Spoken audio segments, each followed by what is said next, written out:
Bonjour, de la foi TV et Photoflore de Berlin vous présente Maman Esther Yembe Kupula dans son nouvel album Attends les cris de mon cœur.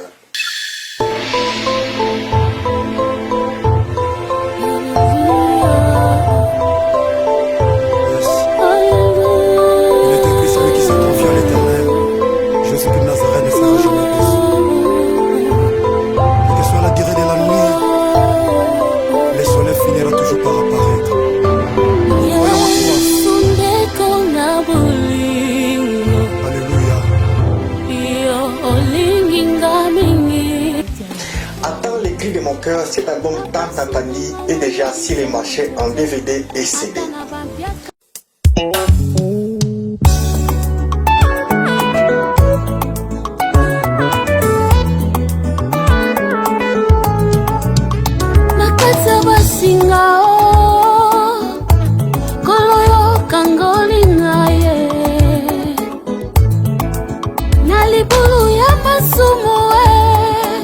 Jésus-Christ de Nazareth obimisinga ye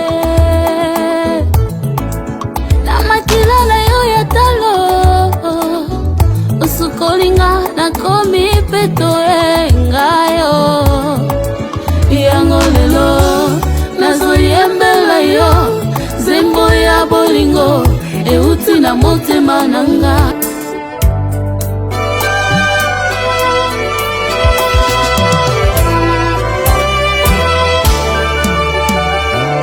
Tango satana belemi kotuka pe kotolanga ye biete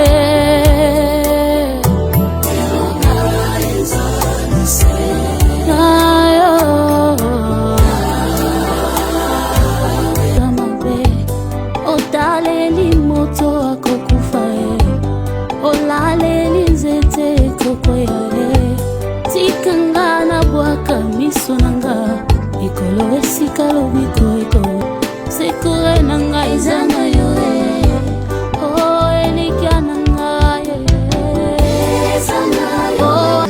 Bosomba album ya Maman Esther Yembe na banzembo kitoko oyo ebimi na album na ye ya sika. Voici nos adresses. Papa sinanga na yebisa moto te atana bampiaka na kota bonganga te mingi ezali bongo Photoflore de Berlin nazali DG ya maison FKM Vision oyo ezali kosala ba marketing production pe management ya ba artiste comédien pe musicien ya Angola pe RDC.